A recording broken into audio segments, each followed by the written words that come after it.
Well, hello and welcome to another episode of Chestnut Checkers. I am Keith Riddle here, as always, with my co-host Jordan Tampien. And today's guest is somebody that I go way back with, Lacey Renner. And Lacey, you're with Vanessa Behan. Yeah. So we connected recently at a Frank Talk, right? An STCU Frank Talk. And you've been with Vanessa now for how long? I'm in my fifth year. Fifth year? Mm-hmm. And prior to that, I used to know you as one of my bankers. Yeah. And prior to that, I used to know you as like a classmate in high school. Yes.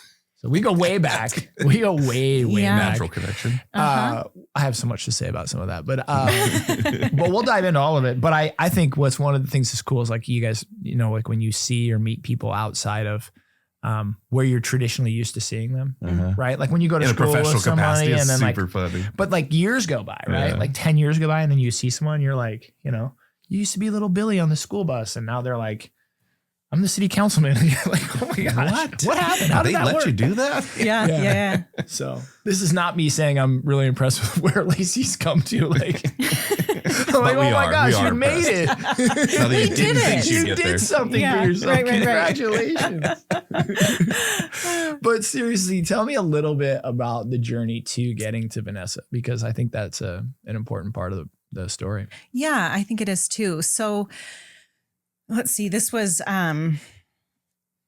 Will's 16. He has a lot to do with why I have such a passion for the mission, but Who? Will's my son. He's 16. Oh, Will is 16. Will is 16. Yep. I had to break that apart. Yeah, Did you get all that? Yeah. I was like, I thought Will 16 was like a name or a brand or something. I don't That's know. my new brand. Yes. It's my new I'm brand. here to promote it.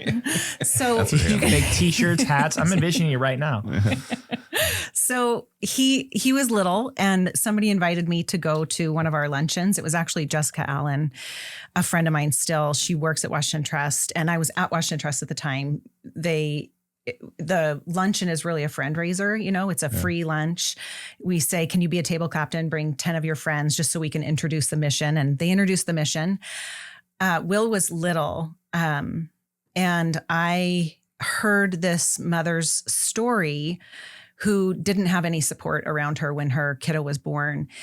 And I thought about what it was like when Will was born for me. I had postpartum depression, but had this amazing support system in my family. I had a husband at the time who was present and there and helped, woke up at night. But I also had good health care where my OBGYN knew that, you know, We're showing signs or symptoms. Yep, you were at risk. help. And so let's have a plan that we can put together. But it was still extremely hard. And I thought about what it would be like without that. And it just, you know, broke my heart really. And it was really scary to think about. And so I checked the little box that I wanted a tour. And then, you know, they never let you go once we do that. So check that box so we can keep you. And I went on a tour. And since I was in banking, they identified me as somebody who could help in development. And so for the next 10 or so years, I volunteered on what was then called So you've been working with him for a while. For a while. Prior to like, It's what to say, like formally working with him. Right. I was volunteering. So really on a committee to help them with development. And then. What is your fancy title now? Development director. Okay. It's pretty simple. Director of development. Yeah. You know why I'm calling, you know why I'm emailing you. So, Yeah. And that's like fundraising. donor development, not real estate development, right? Not real estate development. Do you build out properties though, don't you? We built our building. Yeah. Yeah. And we actually, I'll get into that because this is interesting but I'll get into that in a second. Because it's a really cool building. Yeah. Actually, I've seen it. And we own the property next door. So I'll talk a little bit about that too. Let's see. So in 2021, I worked for Columbia. That's where we worked together a little bit. We did a couple of projects. Columbia Bank, yeah. Yep. And I was in private banking and it was about 6 months before the merger with Umpqua and they shut down the department. And you got fired. yeah. Tactfully saying, You got fired? My position got reallocated. Reallocated. Basically. I'm joking, obviously, but I'm saying like, I didn't know when you left. I thought you just left Columbia to take a position with Vanessa. I took 9 months off, reevaluated my life, traveled. Yeah. And I knew that. That is the one drawback of being self-employed. It's like, nobody's going to fire me tomorrow. Because sometimes I'd be like, dude, can you fire me? Right? Can I ask myself to get fired every day. Like, hey, Jordan, will you fire me? The issue is please? I've never been given severance. So once that comes across, I'd be fine. The only good thing out of it, right, is that I get months? severance. And that was very helpful. Did you go crazy in the 9 months, or was it a great 9 months? It was amazing. Of like, By the way, It was so what were amazing. the 9 months? Because like with COVID and everything, where It was that land? 2021 March. Okay. So you were end of a ski season. year-ish away from COVID? Yeah. Were lockdown things still real? Off and on. Okay. Yep. With Or, travel? excuse me. It was, It's COVID. well, you could second year. travel. Yeah, second year of 2020, COVID. second year of COVID. So. You could travel. They just had some restrictions, and I just followed the restrictions. I went to Costa Rica, Best. Alaska, Hawaii, Mexico, Tetons. We went all over the place. Yeah. That's awesome. So it was actually pretty life-changing. So was the job transition, but I got to spend a lot of time with my son, who was 10 or 11, and actually reconnect with him during that time. It was wonderful. It was really quiet. You know, I thought, oh my gosh, like I think I've hit enlightenment, but the real thing was like I wasn't around any people, and so it was great. And then, you know, getting back into it, it's like, oh, I'm not enlightened. That is not the thing. So That in of itself is How a great true learning is that, experience. right? Yeah. How true is that? You're like, when you meet those Buddhist monks, or when you say meet them, we don't meet them very often, but when you Right. hear about them, or when you talk about people that like have their shit together, I'm like, maybe it's just their correlation to how much they have to deal with people. Right? I think there's a very direct correlation to humans. If you take that Buddhist monk Yes. who's And sitting on the enlightenment, hilltop, like meditating all day, and you take their like blood pressure and you like look at their quality of life, make them the clerk in like New York City at like the HUD housing. yeah, And then Or- you're like, how sad are you going to be in Trust me, 6 it's months, like- bro? you're super talented at real estate and all of these things that you love and have a passion for. And then you bring the other pieces into it. Yeah. And that's what makes it Just difficult. let me build a building. I would be so excited. Right. It's all of the other stuff Yeah. that just throws your life off. It's hard. So It's hard. yeah. So I took, keep interrupting your story. Yeah. I'm sorry. Yeah, do it. So you Please traveled. interrupt. That it was makes fun. it was Got it was fun. I was also very fortunate, right, to have had a severance, to have. It wasn't easy losing my job. That was really, you know, sheer panic and Shitty. what am I going to do? And that ended pretty quickly when I thought, well, this is a great opportunity to be able to, you know, refocus on what are my values, those kinds of things. And in the back of my mind, a nonprofit was there, and, you know, credit unions are nonprofit. Is that something I want to go into? But no. So end of the year came. I was still putting it off. It was November, I think, and I had a trip coming up in February. I thought, okay, after this trip, you know, I'll have been off about a year and I'll start seriously. But the development director, Keith O'Brien, before me called me and said, hey, I'm going to go, I'm moving to Oregon. What do you think about putting your hat in the ring? I was like, well, yeah, I could try, because that would really be the only thing that I could do as a single mom and be able to support myself probably. That anyway, did it, bombed the interview. It was awful. And both of the interviews, they were terrible. I knew I wasn't getting the job. And Amy Vega called me and said, you know, this is, yeah, we want you. And so I got really, really lucky. Oh, I wish all my bombs look like that, though. That's good. I How do you know. bomb- what do you mean you bombed? Totally bomb the interview. There's got no the job. way. I think you present well, you speak well. Not in my head. Okay. So yeah, I started. I didn't know anything about nonprofit. Yeah. I've always been in for-profit. The last bank I was with was publicly traded. It was very different and refreshing to see, you know, just an organization that when they told you what their cultural values were, you could lead with those. And that's the way we do things. And I can say that to this day, we still do that. Amy Vega, our executive director, just has more integrity than anybody that I've ever worked for. And it's pretty inspiring to see what you can do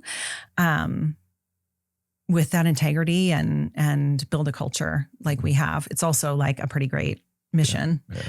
Yeah. So, and this is one of the things that I was selfishly, this podcast interview with, that I was selfishly interested in, because I have heard of Vanessa Behan. I know of Vanessa Behan. I get the overall generalized concept of it, but I had no idea like what it really was. What is your guys' mission? And you have to spit me the mission statement verbatim, but like what is the underlying mission for Vanessa Behan? Yeah. Vanessa Behan was a 2-year-old little girl, and she was just 9 days past her birthday. It was in 1982. So we've heard about it all our life, probably, at least the name. Mm-hmm. And she was killed by her parents in her own home. It was called peritonitis that killed her, and that is a ruptured bowel. And so a punch or a kick to the stomach ruptured a bowel, and that takes between 4 and 48 hours to die from. So a really painful death. Her autopsy came out in the news, however long that took. And what they found in the autopsy was that she had many instances. There were cigarette burns. There were evidence of hair pulling, broken bones that had never been treated by a physician. And our founder, his name is Bill Bilkowski. He's one of my heroes now. He was, in his 30s, had 2 young kids. One of them was about Vanessa's age and just couldn't get it out of his brain. He was so heartbroken by the tragedy, and started talking to friends and put together a board. George Nethercutt was on our first board, and a physician and somebody in construction, and to help us out. They raised money over the next 5 years. And in 1987, 5 years to the day of her death, they opened, we bought a house up in the Perry district and opened our doors as a crisis nursery. So that's what I always know the phrase was, like the Vanessa Behan Crisis Center. Yes. Yeah. And we've since dropped that, and I'll get to why we did that too. But we're still a licensed crisis nursery. And what that means is we provide respite care, emergency respite care, to families who are in crisis. We can care for kids birth to 12, and we can care for kiddos up to 72 hours. That's what our Washington state licensing says. A question that I get a lot is what happens after 72 hours? And I can tell you that whatever is in the best interest for the child is what we'll do. We'll keep a child longer if the family needs us to keep the child longer, if they need more time to get through whatever they're getting through. We started off up until 2020 as birth to 6, because that's the highest rate of child abuse and neglect. That's our mission, is to never have Vanessa's story from happening again. And the highest risk for child abuse and neglect is birth to 6. And so Bill and those people who started our first board, our first volunteers, knew that was the biggest risk, and that's who we were going to get in. That first house, we started taking more calls than we could serve. Yeah, you can handle, yeah. Mm-hmm. And so we bought the property behind us. We were able to, we were really fortunate to. And we built another building there that could hold 20 kids at any given time. So any given time, right, we can take a kiddo at any time of day. We're open 24 hours. Oh, wow. Mm-hmm. And so that building we also outgrew. And so when you guys were bought that building, where you guys opened up, we built the land. We bought the house. Building? Yep. Yeah. Bought the land. Yep. Built. We bought, built. Bought. But you guys are all still self-funding at this point. Like, you're fundraising for these funds, and you're getting donations, and you're getting other philanthropic people to throw in all that kind of stuff. So that's a really important part of our history. Actually, I'm glad you brought that up. I guess I'm curious, and we can. It's government funding. Yes, does insurance cover this? If there is, so like even to this day, there's really no. You guys aren't going to be able to be compensated from any sort of like insurance or government. Yeah. Mm-hmm. And it is a cool story, and it is really amazing that 40 years in January that we've been open. And Bill and the board, they had a vision that if we have one funder who is so large that if we lost that funder, we would have to cut a program or fire people, that's not sustainable for us. We can't do that. We have to be able to be a place where our families can count on. And so that was the vision. It wasn't ideological.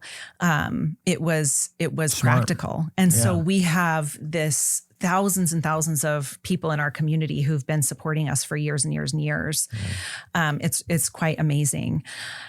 So we did capital campaigns twice to build that building that was up in Perry. That's Maddie's place now, which is kind of a cool story, right? Yeah, that we really sold cool. to Maddie's place. This new building. Oh, Yeah. I'm putting all sorts of dots together. Yeah. now. Yeah.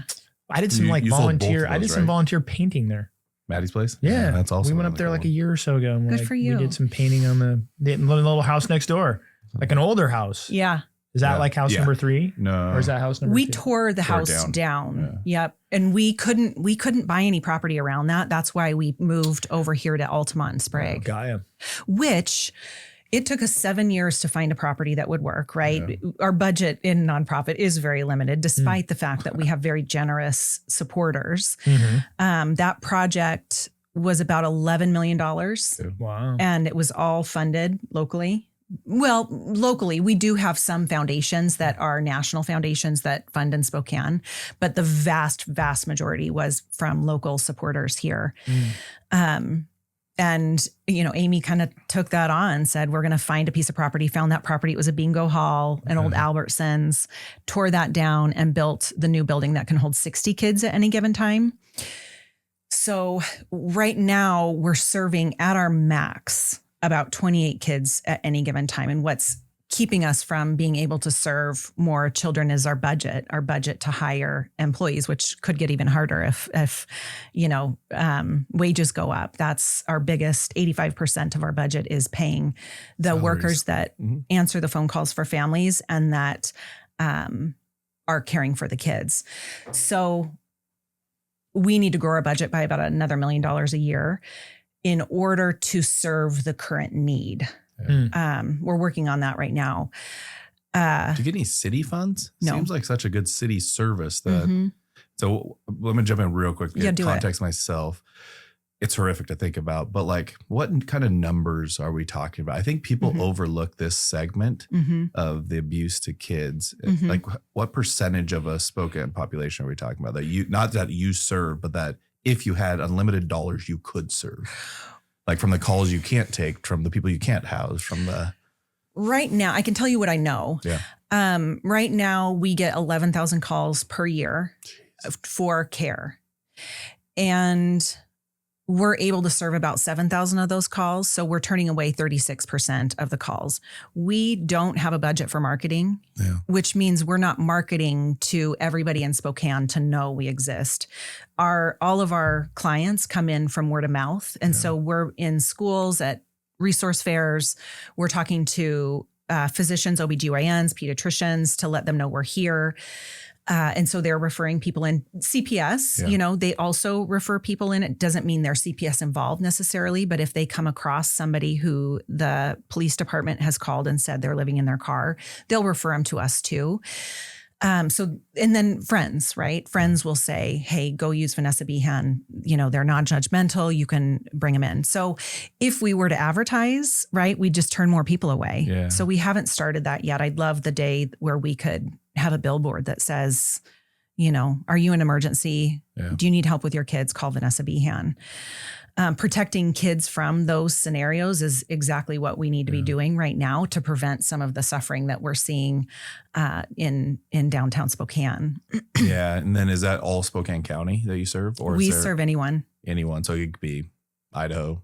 We can be Oregon, Idaho, So Montana, just whoever you get referred to in that whoever space. comes in. Yeah. Because 11,000 calls with the 250,000. I mean, you're talking about 5% Yeah. of adult and kid population that is getting calls. So those are not unique individuals. Could be the same. It could recurring. be. Okay. And it could be mom or dad calling with 4 kids twice in 1 week. That would be 8 turnaways, right? So we're hoping that number is a little bit inflated from what it seems like, and that this $1 million a year might be more than what we need. But yeah, the need is out there. Yeah. I mean, I can only imagine the regulation on building something that would facilitate actually housing all of those people. Like Yeah. the regulations you have to comply with to get there. Yes. Because we looked at that old bingo hall. It's back in the day. Did We you? were looking for a cool office and Okay. such a cool spot. It's a perfect use what you guys did with it. But like, how much space would you need to actually house what you guys believe, not what the actual, but like how much you believe the demand is? We did some preliminary studies, and the 60 capacity was what we thought the community would need. Once we hit that 11,000 number, once we're able to serve all the calls that are coming in, I think we're going to be at about 3/4 capacity. So we'll still have a little bit of room to grow. Nice. And we probably will. We saw big So how long has that increase. facility been open? We opened in December of 2019, Okay. which was really fortuitous. I mean, it was scary because the pandemic hit and we didn't know what we were doing in that new space yet. But we were able to social distance. We have 7 different classrooms, so we could social distance all the kids, and we stayed open that whole time. So it was really great that we opened and had it when we did.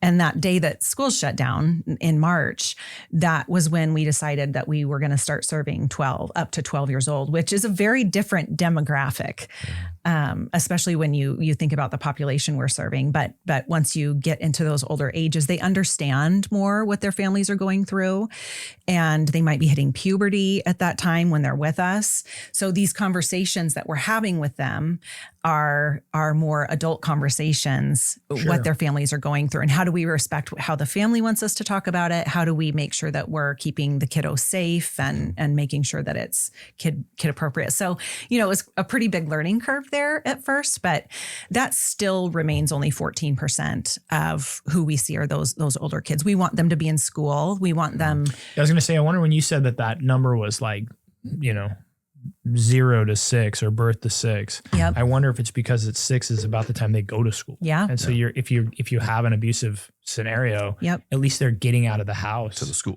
to a different place for a substantial amount of the day or time, And it's not to say maybe that the abuse doesn't still exist, but it's there's less time to be abused when you're not there for 6, 7, 8, 9 hours a day, And there are people in the school who are aware and paying attention and looking for that mandated sort of reporters. Yeah. So before that, if they haven't entered into a system where there are mandated reporters who are looking for that, exactly, that's part of it.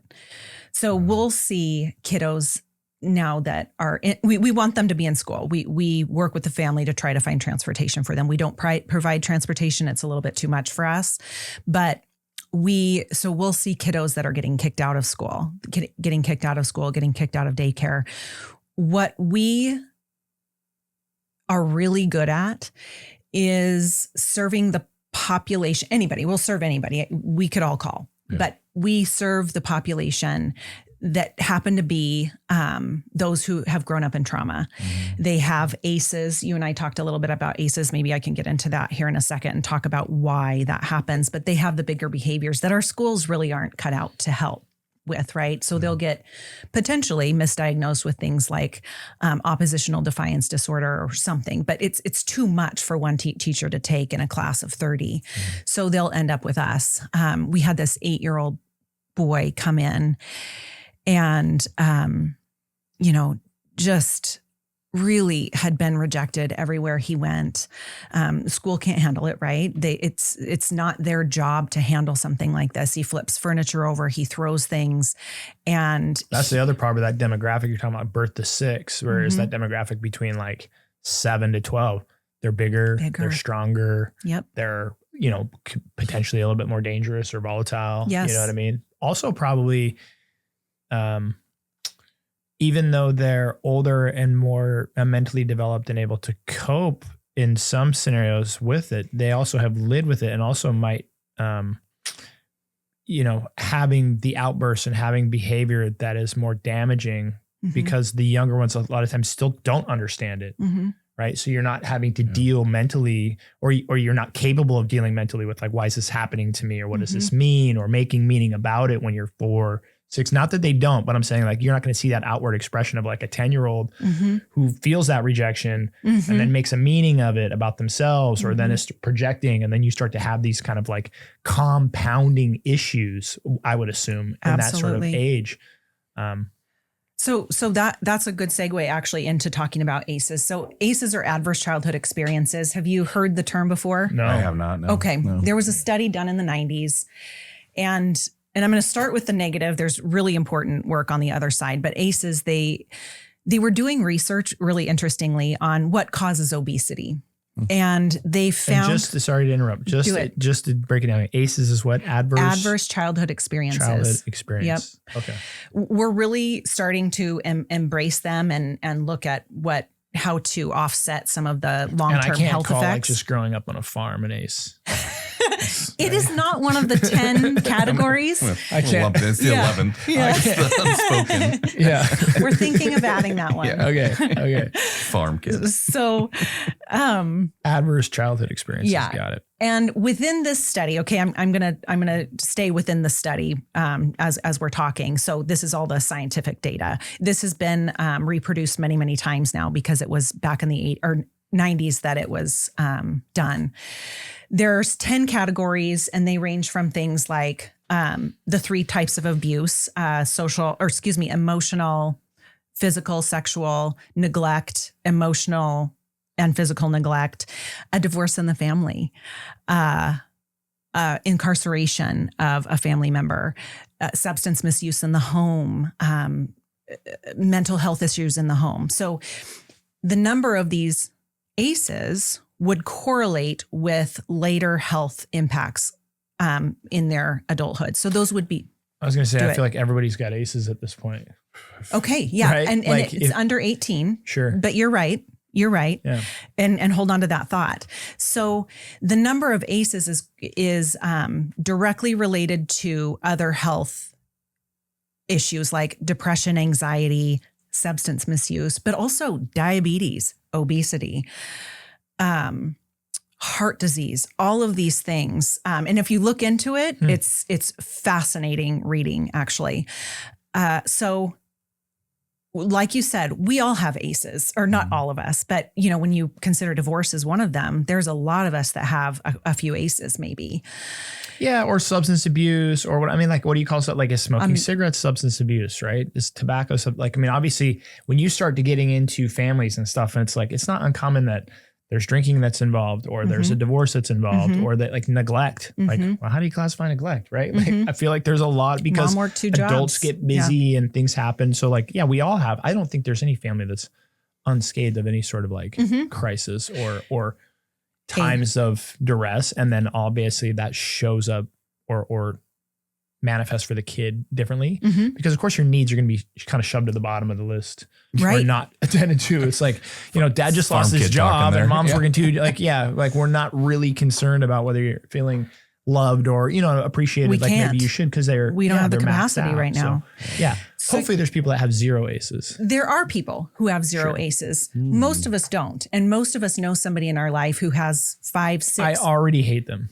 I already am judging them. You jerk. Those entitled sons of guns. Yeah. Right. Yeah.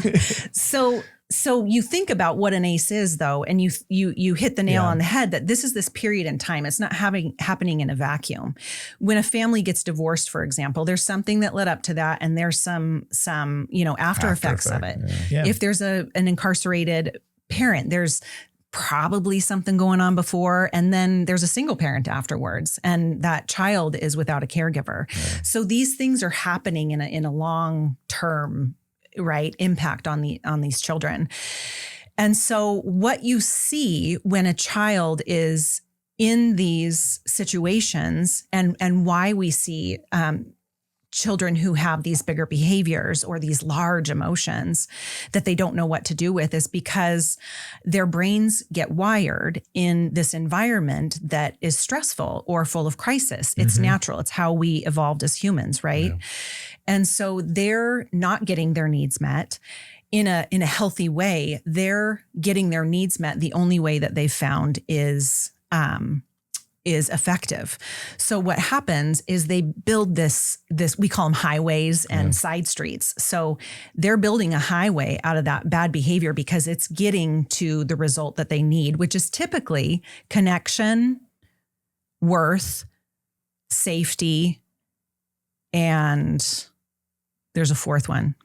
I like how she knows all these off the top of her head. It's great. Impressive. Oh man, I need them. Yeah, okay. Looking at notes, I was like, well done. Safety, connection, worth, and I'm sorry, It's I like can't Ted think of the Lasso. fourth. You don't know what the fourth one is till the very end. Right. It'll come out at the end. Just wait. So they're not getting these met in the way that, society wants us to grow up and manage ourselves later. Right. And so they've built this road that is really easy to get down. They can't get down these other ones. There's something called the Heckman equation, and it's a graph that looks like this.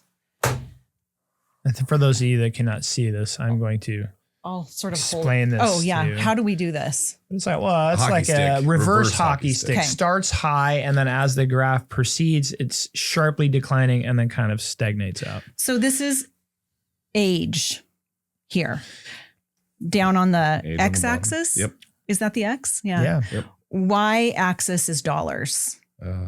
No, something might be the opposite of that. Okay, 90% of our wiring Happens in our before brain age 5, right? happens before age 5, Yeah. 30 or 80% before age 3. And so when we invest in children in a way that there's something called positive childhood experiences on the other side of those ACEs that are more powerful than ACEs. When we invest in those things, we can make an enormous difference. Yes, your graph's saying the earlier we invest in a child. Well, this the is actually one of the impact, reasons right? that, There you go, there you Yes, go. and this is one of the reasons that I think this podcast came to life is that me and Lacey were talking at the Frank Talk, and one of the things we were talking about as I made that exact statement, it was just like, well, early childhood development. And we were talking about parenting, and I have a 5-year-old, and a 12-year-old, but like we were saying, like, you don't realize how much of the wiring is this kind of like that behavioral neural synaptic wiring, all that behavior kind of conditioning. It happens prior to like age 5, right? Yeah. Like early on, people said, your behavior is set by the age of 20, might deviate between 20 and 25 a little bit. After 25, it takes like a life crisis to really deviate behavior, right? And now like more and more research showing like, dude, it's like you're baked in by like 5. Yeah. So like the cynical side of me, or like, like the what I would say is we kind of ignore kids between the age of 0 and 5 a lot, right? We It's do. societally, right? Like they're on your hip, you throw them in a backpack, they're in a car carrier, you set them below the table. Like it sounds right, but we kind of are like, hey, we all have lives and needs and things. And so these little kind of infants, really, pre-toddler, are not getting like a ton of time, attention, money. Obviously, they are. They are. Right? You would like to think that they are, but I'm saying maybe not so when you start to realize this. You start to realize this adage. And yet the irony, right, or the paradox is like we spend tons of money and tons of resources and tons of energy trying to fix problems that were created when very little time, attention, and energy was being spent, right? And so it's like if you take the average person, and I'm just hypothesizing here, that comes up with, has an extreme amount of ACEs in their life, how much time, energy, effort, and resources are going to be spent trying to either fix or repair or help this person from the ages of like 12 to 50, right? And how much time, energy, and effort was spent prior to the age of 5. Oh man, that hockey stick probably goes down to next to nothing when you hit the homeless people at Brick West Plaza. Like this is the and craziest your efforts thing. are not, they're And not you have to do way more succeeding, effort. they're- Like that's not right. even just dollars. I think that's effort, that's societal drain, that's all of them. Yes. All bundled Well, and into the blank one. canvas Because is like I talk gone, to them all right? the time. I'm like, look, hey, what are we doing here? And it always goes back to some traumatic thing, but it's usually a childhood element, and That you they're get to know coping some of with. them, but then they try to cope, and then it's something wired in there. And I think it's the It is most crazy wired. thing is I think as humans we think we have to be able to talk to them to influence them. And the downside is you forget people just watch what you do. It's like one of those Modeling. yeah. Yeah. I Well, think, that's we learn through definitely the modeling truth. versus We do. teaching. Yeah. And I think, So how do you interact Yeah. around your little kid? yeah. It's with them too. You want to give them eye contact. There's all these things too. But how are you and Joey interacting? Right? Right. How are you and your wife interacting? It's so important. And at that young age, they're sensitive to everything. Yeah. Our little kids are sensitive to everything that happens. Yeah. Well, Right? Some one- of them more than others. Yeah, one funny one somebody told me, so we always did it, was when we talk to them, you like squat down or kneel down to get on eye level. And you look at my daughter and she'll go into these adult conversations and hang. Yeah. And you're like, was it, I mean, obviously that's one thing, but you start thinking through, you're like, wow, all those things you invested in at that point when you think they're just playing around, don't understand. And then all of a sudden you watch her kind of hold herself a little differently. She makes eye contact, like all those things. Well, and I think there's a big distinction for me in anything, right? Between knowing and doing, and also doing with the lens or the approach of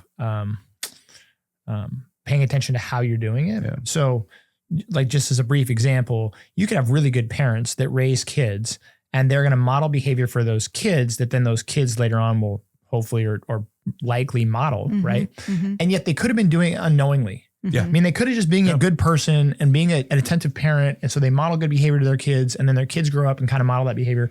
But it's very different if those exact same parents or a different set of parents also is saying, hey, I know that I'm upset or angry right now, but there's kids watching and I need to pay attention to my reaction. Or I know that it's important to get down on eye level when I talk to them because I'm going to say the same thing, but just being on their right. And so when you bring this level of awareness to it, and now you're acting more intentionally. So you're doing the thing, which is modeling good behavior, but you're doing it with the intention of being aware of it. That really shifts things. Yeah. And I would think that I would say even from my own perspective, I'm probably like, as much as I say, I hate all the people without aces and we all have them. Like I am very fortunate to, you know, giving a shout out to my parents. Like I was raised by really good parents. Yeah. I did not have a divorce in the home.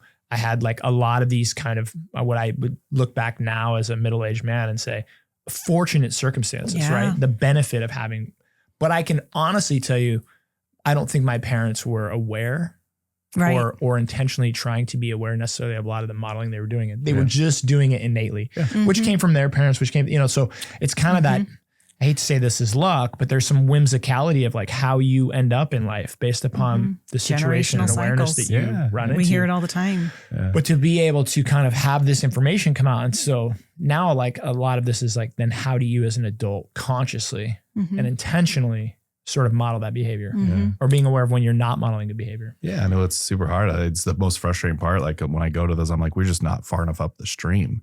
But the downside is our political terms are 4 years. So you don't have consequences. So you're really looking at how do I help shape school because we feel like that's going to teach. And instead of why don't we have like free daycare? I still don't understand this. Like we helped Lumen High School build out their school with Shauna and what she created over there was amazing. She's incredible. But it was like that mission I got behind where I'm like, well, this makes sense. How's this person supposed to go to school? And then yet they have this kid over here that needs that impact.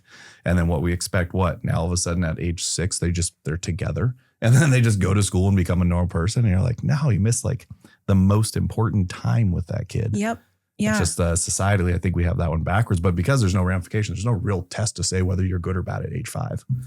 It's you get into school and you're like, oh, that kid's frustrated. He must have ADHD. And you're like, well, maybe not. Maybe he just had a really tough years 0 through 5. He might just need a little bit of connection or he might just need a little bit of whatever safety. He doesn't feel safe in this classroom. How do we make it safe? But it's not all doom and gloom, right? Like this isn't a prescription for if somebody has ACEs. I have ACEs. A lot of my friends have ACEs. So there is on the other side of ACEs, something called positive childhood experiences that we started doing research on because so many of us are like, okay, I have a good job. I have good relationships, healthy relationships, good friends, people to lean on. Why? Yeah. How did that happen? So they started doing research in like 2015 in these statewide surveys that they were doing. They're called, I'm not going to say what they're called because I can't remember. BERFIS is the acronym, but can't think of what that is. Something about behavioral health. And they asked people questions about how many ACEs they have. And then were these things present in your life as a child? And they were things like, did you have an adult outside of your home that you felt cared about you? Did you have, an extracurricular activity there were these 7 categories. And the higher that number, the drastic decrease in things like smoking, mental health, the instances of depression dropped by like 60% when they had these positive childhood experiences present. And really, more than even having ACEs present in a child's life, it was more predictive of how their future health would be if they had these positive experiences in their life. And what we found, they've done this hope science and our Spokane Health District is trying to educate people.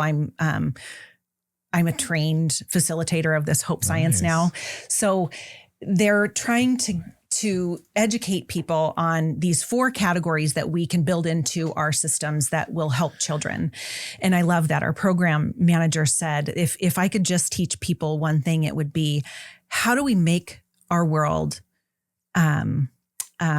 focus on children? How do we make the children what's important? How do we build our world around our children? And, it's a simple thing, but I don't do it. I didn't do it when he was young. I'm dragging him around to whatever adult thing I'm doing, right? I didn't even do it. So these positive 4 buckets were an environment that's safe, stable, an environment that's safe and stable to learn, live, and play in, relationships that are healthy, obviously, the ability to learn social and emotional skills. That can happen really naturally in a family like he was explaining, that he was, very fortunate to have these parents who just naturally got it. And then the last one is a community around you. So one of the examples that they give in this training is of a girl who lost both of her parents as a teenager. She happened to grow up in a really healthy home where all of these things were present, but she did really, really extraordinarily well because she belonged to a church. She had this great volleyball team that all came around her and supported her. She had grandparents around her. So all of these things can help protect people from the negative impacts of ACEs and create this resiliency in that person for later years. The hard thing is, if you're in the middle of a generational cycle where it's not like, the luck of the draw for you, maybe your family is living in a domestic violence cycle or cycle of poverty. Those situations just aren't natural to us. Sure. We can be mindful of them because we know. So we try to help by providing parenting education. I went through it myself. It was actually a big light bulb switch for me. Poor Will was 11 when I did it. Too bad he wasn't just born, but it was really. I'm hearing some mom guilt. I think you did good, Lacey. I think you did good, Lacey. I think you did good. He's right? such a good kid. I'm so proud of him. Well, that would be the one hard part about your job is like you're constantly learning all of these things about how to be a good caretaker or parent or building the right environment. Like you'd ultimately just question everything. You're like, oh man, I ruined my kid, which I've already made amends with ruining my children. I just think that I'm hoping I'm storing them too much. That's all. You're just a fine line. Well, all joking aside, right? Yeah. Most people are doing the best that they can with the tools and the information that they have available to them. Including our families. Right? Parents, kids, coworkers, whoever. Usually when there's a saying, and I think it's related to either behavioral science or psychology, but it says, all behavior makes sense with enough information. So oftentimes when we look out into the world and we see someone in the Brick West Plaza or downtown or a homeless person, or you see somebody shouting on a corner, or you go to a baseball game. I was at the Indians baseball game the other day. It's you look around at people and I'm like, yo, dude, some of these people are just weird, right? Whatever I'm thinking, they're not homeless or nothing. They're just weird. You watch people interact at the bathroom or the concession stand. You're like, man, these people got problems. I don't, but they do. Right. But for the most part, right? That, it's a lack of information that makes you misunderstand their behavior. So it's if you knew understand somebody's background, if you knew their ACEs, if you knew for the most part, they're probably trying to do the best that they can with the tools, resources, information that are available to them. Yep. We just don't have that perspective. Yeah. So what we see is a crazy irrational person or just a really rude or brash person. And yet it's just a lack of information. With enough information, all behavior kind of makes sense. So I've always remembered that. But I think getting, transcending this conversation forward is I do think that is why you hear expressions, and these come from days of old where they're it takes a village, to raise a child, or it takes a community. It does. And I think there's some truth to that. As an adult or as a parent, when you hear that, it's your initial reaction can be well, it takes help, right? Hey, it's hard to raise a kid, so we should all help each other, right? Because raising your kid on your own, Lacey or Jordan or Keith, it's nice to have help. But the deeper of that actually I think goes into the modeling. So for example, think about if you do have a bad parent, right? Or if you do have a great parent, you're going to get a skewed perspective of reality if you only have one model. Correct. So if I wanted to teach a child anything or a human anything, if I wanted to have my child be a really good soccer player, would it make sense to practice soccer with them one-on-one every day for 5 years by myself? Or to be putting them in as many camps and exposing them to as many coaches and as many other players? Because they're going to start to see, oh, this guy has this specific kick or approach. Oh, this coach taught me about my body position.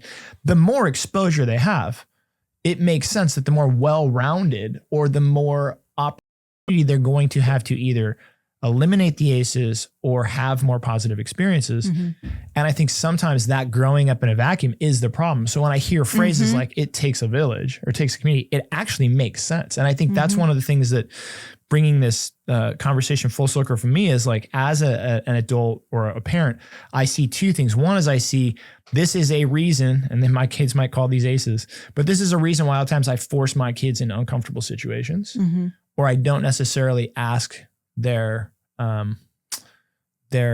do you say, like, there's a lot of times I tell my daughter, like, we're going to the lake today and we're going to go swimming, instead of saying like, do you want to go to the lake today and go swimming? As soon as I pose it as a question, it's easier for her to say, no, I want to have like a lazy day and sit around and read my book or be on an iPad. And I'm like, well, now it's a forced scenario. It's like, hey, today we're going to go to the lake as a family. And, you know, if you want, you can go swimming while you're there, but I'm going to but I want to do that because I want them to not necessarily have the comfort that they don't understand or are not aware of, that like the lack of experiences will add up over time. So I think putting your kids in a position where, like parents, you know, it's like, again, I'm not to do your own thing, but like making your kids play organized sports, making your kids join a club, or making your kids stay after school, like volunteering for things, organizations.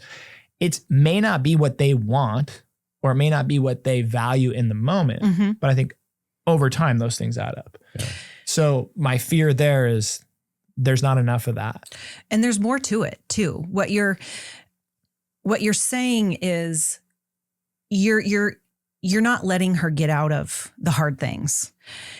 If you make her do the hard things, if you say, you know, you've committed to this with me, whatever it is, and say she's shy and she doesn't want to go to soccer, or whatever it is that she doesn't want to do, or this hard thing that feels so hard for your kiddo, that's not an ace. They'll tell you it's an ace when they're like 25, right? That's not an ace. My dad made me play soccer and I didn't want to. My dad used to make me go to the lake. Yep. Thanks, sorry, Dad. honey. That's so hard. But what's happening when she's doing these hard things, and this goes into adulthood, right? When we look at parts of the brain, we all need to be doing this so that we can continue to do hard things. Sure. And the three of us are probably pretty resilient. We can go do hard things and say, whoop, that was hard.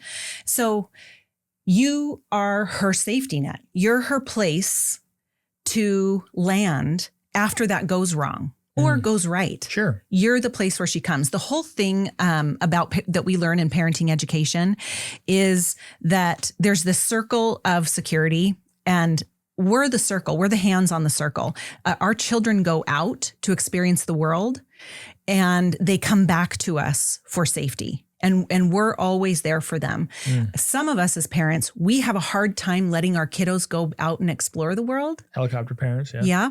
And some of us have a hard time when our children come back to us for those helping hands. Now, watch the next time you're with somebody who has a baby who's crawling, and they'll go out and the circle's really small, right? The circle doesn't go away, but the baby will come back every 2 minutes. 3 feet. Yep. Yeah. There you go. 4 feet. And that timing is like, baby's back. Baby's back. Yeah. But with our 12-year-old, your 12-year-old is in 6th grade, and she's going to sleepovers, 5th grade. 7th grade. She's in 7th. Seventh. She's a Okay. little young for her age, but yeah. Okay. So she's going to sleepovers. Young for her age. Young for her age. And she's gone away. Very actually old for her age. She's very young for her grade. But her circle's way bigger, right? Yeah, oh yeah, for sure. And my son's circle is way bigger, and he's in a car doing it, and it's scary and all of these things. But if we don't let them go out and do it, they're not going to build the resilience. Sure. Maybe we're seeing some of that helicopter parenting result in some of the things where our kiddos don't feel as resilient as they did, or our young people don't feel as resilient as they did. I don't know, but we need to let our kids know that you can do these hard things. I'm here for you, and you're resilient, and you're tough, and you'll get through it. And you need to be intentional about it. So being intentional about, for me, I am fairly intentional about putting them in scenarios or situations that are probably going to be a little uncomfortable or that they may not like, and being okay with that. And by the way, there's a line there, right? Sure. I don't just say, go get dangerous on that bowl over there, you know, but I might when they're older. I don't know. But also, like you were saying, some people have a problem like letting them go out. And some people have a problem they come back. I would say self-admittedly, for me, the coming back is something that I have to be really aware of, not because I'm not there, but because what I find is I'm not always as attentive or like I don't download with them as much. So it's like, they're going to go out into the world and come back. But if they had good or bad experiences, when they come home saying like, how was your day? What went well? What was your, you know, like having those conversations where they can then download back. Cause sometimes as adults, like, right, they go out into the world and then they come back and then we're just, our head's in a spreadsheet or our head is making dinner and we're not like downloading with them. So like, that's the other thing that's, as I've gotten older, I've realized is like, it's important to let them go out, but then I download with them. What about it was uncomfortable? Why didn't you like it? What could you do next time that makes it so that it's not that uncomfortable or that you know, so that again, it's just that intention of it. And I think for me, it always comes back to how distracted or unattentive I am or intentional I am with what I'm doing. Yeah.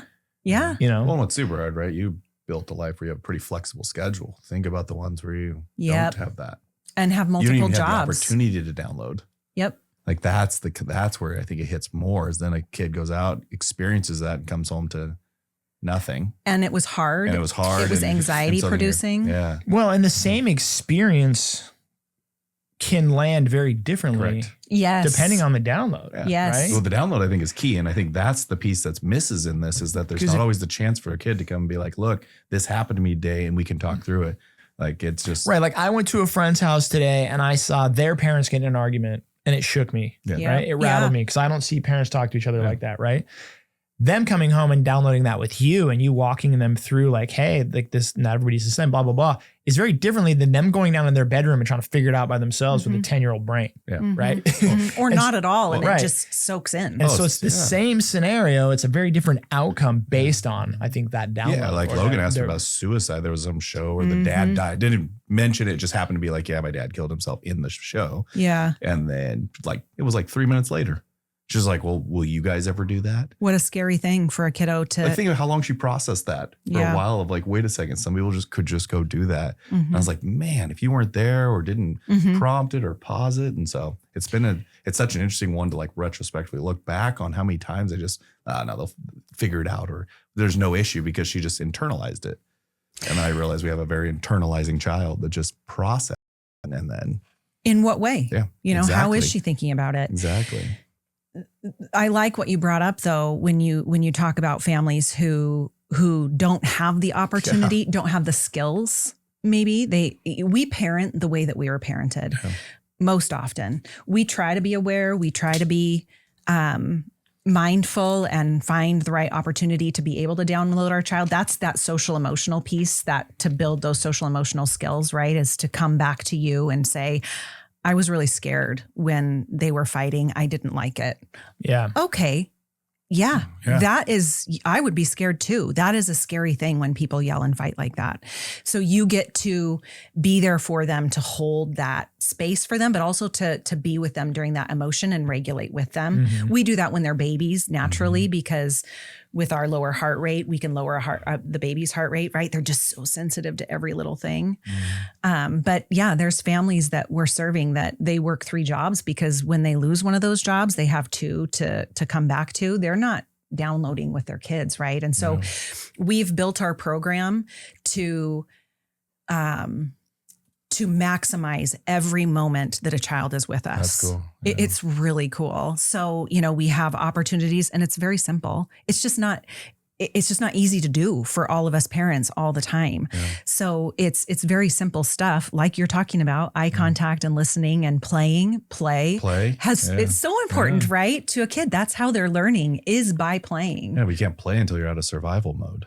You That's cannot. the issue is it's like when you're in survival mode, you can't do anything. If you're hungry going to school, how are you going to learn? Like there's just so many basic pieces. And I think of even my life, a lot of decisions that were made was like my parents, amazing, raised us amazing. Good. But one thing, my dad was a private school teacher. It's 7 kids. Like there just wasn't a lot of money. And so those are ones where he'd stretched then just keeping food on table. And it's like, I'm processing what it looks like to not have it when friends have it.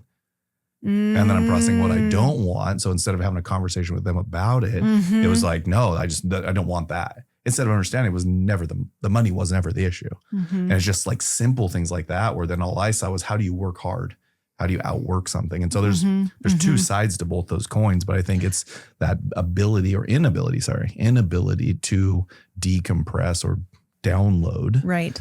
Well, that teaches you how to cope, right? Correct. So when we're talking about those folks who you see on your front sidewalk, they don't have the skills to cope, and they're so far from being able to do it. Yeah. And then they build a wall that builds them further. And I think that's what you're seeing is these walls just get bigger the older you get, where he's like, well, I don't know how to cope with it. I understand this guy's really pissed that this is all happening, but I don't know any other way to deal with it. And it literally, then it's just further. And then you just build further and further away, where all of a sudden now you won't even ever get to coping or understanding. Yeah. How would you? So I heard this story about this person who I think it was a heroin addict. It was some opiate, really hard to break free from. And they would go in for treatment and had a great therapist. And this therapist, of course they would go out and this person would get sober and go out into the world, and they've burned so many bridges and didn't have relationships out there. And he had a story about himself, right? And every time he would go out into the world, that story would be confirmed again. Yeah. Nobody cares about you. Yeah. You're a loser. You're a drug addict. And he would start using again. Yeah.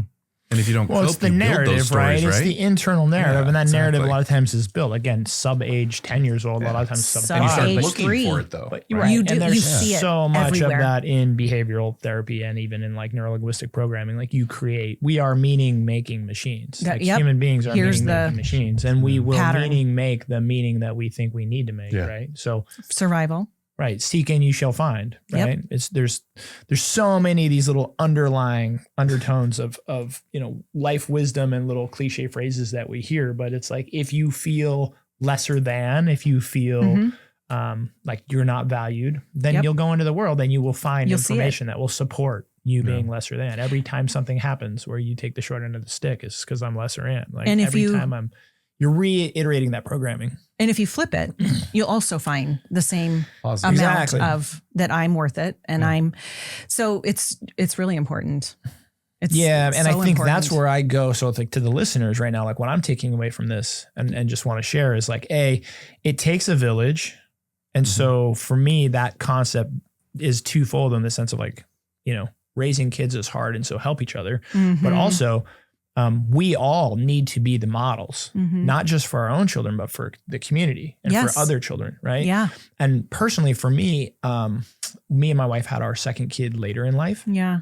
And so I do feel fortunate to have the luxury of having a child later in life and being a little bit of a different parent or a more aware parent than a lot of people who are having kids a lot younger. And we hang out with, adults that are friends with our kids, but we're drastically different ages, right? Yeah. And I've seen this too as well, where I'm like, I've seen the hothead dad, I've seen the helicopter mom, I've seen it with the playmates and friends of my kids, and it doesn't do any good to correct the parent or to do anything, but like I, as a person, can be like, okay, I will model the behavior for that child, right? Or do the best that I can, right? Yep. Get down on their level when I talk to them. When someone else blows something out of proportion, just to maybe like have a conversation with them. Right. And kind of, so I think all of us can be the model that we want. And it reminds me of that saying that like Gandhi had, it was like, be the change that you want to see in the world. Yes. Right. Like if you want the world to be kind and nice and friendly, then the best thing you can do is be kind and nice and friendly and model that behavior. One thing we can all do is smile at children. Yeah. Let them know that the world is a safe place, that they don't have to fear. Yeah. Everyone can smile at kids, when they make eye contact with you, or make eye contact with them and smile at them. Yeah. It matters. Yeah. There's one stat, I could be wrong, so don't quote me on it, but Quoted. I was reading that the only fear. Me and Jordan make up a lot of quotes in here. Is there a fact check on this? The only podcast? fear a child ever has that's natural is a fear of falling. Every other fear is generated by their environment. And it might be heights or falling. It's heights or falling. I can't remember, but I'm pretty sure it's falling. Sometimes they're not afraid of either, but yeah. But like every other fear in the world, it's more we've created. Right. Yeah. Like I have a fear of snakes, and I'm like, actually, when I look at that thing, you just grab the head. Like, what's it gonna do after that? But I think of some of the fears we have of those parts where it's like built into us, and then it's from your environment, then it becomes part of your life, then it becomes what you hand out, and it's this weird space that I think as kids, man, I wish we could all be kids. Like just thinking that way, the curiosity you have. Yes. Again, Ted Lasso is my favorite therapist show I watch. He's so great. But he does that one where it's the best scene where he's playing darts with a guy and he goes, you know what? People misjudge me my whole life. You know what? If they could just be curious, they would have asked me, do I play darts? And I would have said yes every single day for 10 years. And he beats him at a dart game. And I'm like, I think that's what we've started to lose is just kind of that curiosity. We moved to judgment faster. Yeah. Like even me judging those guys sitting in there. I had to stop doing it. I'm like, nope, I just say hi now and go. Doesn't mean they're all with it, but it's just those weird little things. Back to Keith's point. I think too often we move to that judgment or the other piece versus just how do you help? Yeah. How do you move there? But again, if we're all in survival mode, how do we move to the next level of helping? Yeah. And we are lucky because we can. You're aware, you're aware of every time your kiddo comes home from someplace, that awareness of what's around us and why it's there. You said something about, anyway, there's a book by Bruce Perry and Oprah that I read that changed the way I look at people now. It's called What Happened to You. So instead of what's wrong with you, thinking what happened to you is a completely different feeling inside our body when we say that rather than what's wrong with you. That's really good. What was the biggest thing you noticed going from a banking, very structured background to the nonprofit world? Because I worked at Snap for a stretch. Oh, did you? I've seen from WSU to Snap to for profit. But what were some of the biggest things you've seen there? Kind of on that transition. Yeah. So, well, number one, nobody takes out my garbage. I have to take my garbage out. We are, and Amy instilled this in me probably before I started working there. We're just really good stewards of our money. I look at money differently today than I did, 5-6 years ago. And you can't afford the fat, right? You can't afford the luxury. You see where it's going. That's what I saw with Snap. Right. Would I rather have a janitorial service that comes in here or make sure she takes my garbage out, or I would rather help 3 more kids. Yeah, exactly. Week, right? Or if you've ever been to our luncheon, we don't have a bouquet on the table. It's because if you saw that and you're giving me $1,000 at our luncheon. Well, there's a $300 flower display on the table, right? Yeah, but you see that a lot in charity fundraisers. No offense, right? Like you see that a lot. It's like there is a lot of waste in a lot of that stuff. Depending on the type of fundraiser, it's kind of required. But you'll come to our luncheon and you'll see we're just really good stewards of our money. There's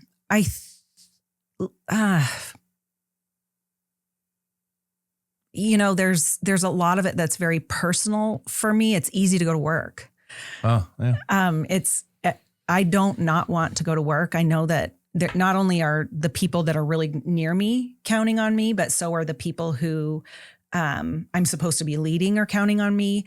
And then if I don't go to work, who's not getting served? Yeah. Just like you were saying, it is very powerful. Lesson there for me is it's also a really quick way to audit whether you enjoy what you're doing. Yeah. Sure it is. When you pay attention again. Pay attention. Yeah. When you're intentional about noticing or paying attention to your reaction to what I would call problems with the thing you're doing. Yeah. So it's like when I love what I'm doing and problems come along, it's like, they're problems, but I'll deal them in a way that I'm like, but it's a bar to entry to this thing that I love. Right. Mm-hmm. But when I'm already pissed at what I'm doing, when I already don't want to be there, when I'm already annoyed I'm having to deal with the scenario, and then a problem comes up, it's like, it's like it goes to a 10 real quick because it's like, I hate this shit. This is exactly what I was talking about. I told you. It's like, it's like, you'll handle a crisis, a day before a vacation, no problem. Right? It's like, but I think that's a good gut check for you or for anybody out there. Is it's like if you if you're passionate and have a calling for something, then the problems get smaller or maybe more easy to deal with. Yeah, they're easy to deal with, right? It's not easy. It's not easy work, but it is easy. It's easy to go and, they think development people ask for money. That's not really what we do. I just get to do things like this where I, educate folks about what Vanessa Behan does and then people get behind it or don't. We want to find people with a passion for it. So I just find it easy to do the hard things. Do you ever find a shut off? That's one issue I had at Snap was because you're carrying that weight with you. Yeah. Like literally, if you don't raise money, these kids don't get funded, right? Do you ever find a way to shut that off ever? Or is it something that you're just used to carrying? Yeah, I must find a way to shut it off. Okay. I have some other addictions besides that, people say are healthy, but I'm not sure if any addiction is healthy that help me. Like jogging or something. Yes. Yeah. I just wanted to clarify so nobody out there was like cocaine. That would have been the next one. The good one. She's like, I have some other addictions that help me cope with this. And boy, do they help. Like 6 bottles of wine a night. Right. No, you're yoga like and running. And, yes, healthy stuff. So those help. And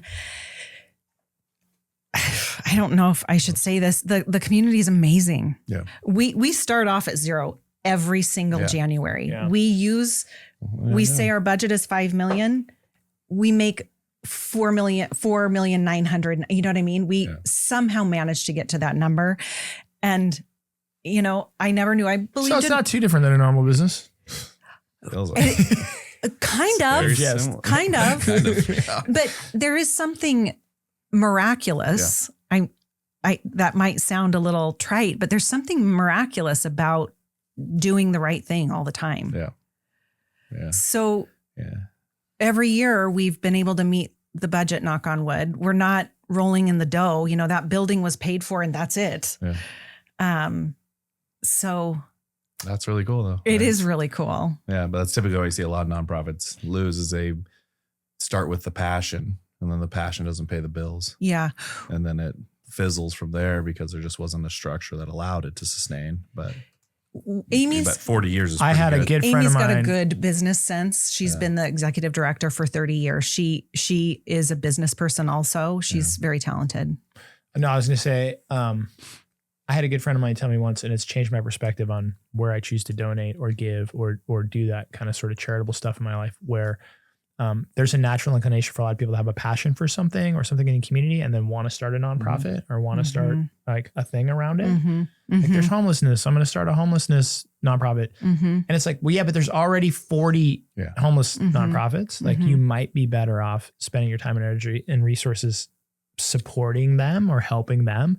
And so for me, that was like a humongous aha because we were like at a spot with my company at the time where we were thinking about putting a nonprofit together, a 501c3, because we were like, housing, we're realtors, we'll do something about housing. And then it was like, no, you idiot. There's already like 30 other organizations that are alive, that are doing well. And so then it was like, for us, then it was like, okay, great. We can still do the same thing. Yeah. We can all still set aside like portions of our commissions, or we can all still set aside like, some time to raise funds or hold fundraisers, but we can get behind something that already exists. Yeah. And so that's what I think is really cool about like what you guys do and what you've already set up is that it's an easy mission to get behind. It's an easy mission to say like, that's cool. It's already set up. It's already doing great things in the community. I want to help make this Vanessa Behan go to the next level instead of trying to like create the wheel. New one. Yeah, but that's what we did with the 4 Degrees Foundation was so I grew going through nonprofits, we would get these like $2,500 grants and then you'd have to do like 37 reports back to the funder for it. And so we started the 4 Degrees Foundation just to give money with no strings. So we write a check and I said, you never have to call me. You never have to do any of that. Here it is. And then we just pick Joel does veteran stuff. And then I was like, I want youth and entrepreneurship. So we just give to those. But I was like, the one issue is that people want to do it. And they're like, well, I want to see what you're doing with my money. I was like, well, come and volunteer for a week. We'll show you exactly what we're doing with your money. And it's this fallacy. And I think it feels good for people to give. And then they want these like, well, you didn't help 5 kids. I'm like, well, you don't even know what we did. Like, come down here and do it. And it's like, I feel like it should be like mandatory.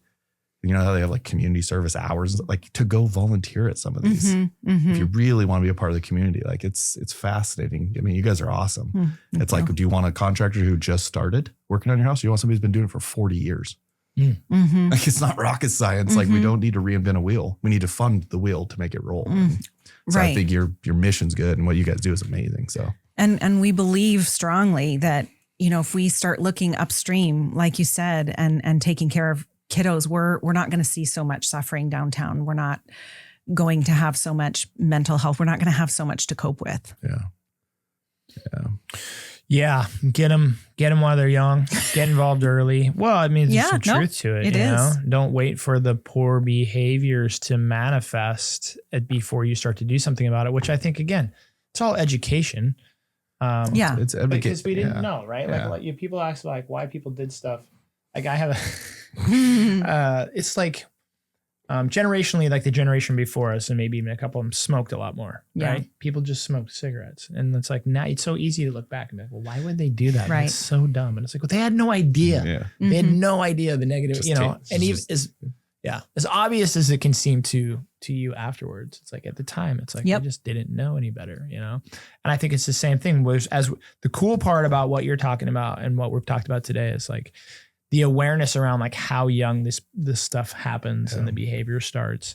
But then it's like, what do you do with that knowledge though? Now you have to actually go and be intentional or purposeful around that and be like, okay, well, now that I know, I'm going to quit smoking, right? If only it was so easy. If only, If only, right? Well, or now that I know, I can. It just small steps of being more intentional with my children, being that model, being aware of when they're around and what they're paying attention to, and the neighborhood kids and your friends, is you know, just kind of living that.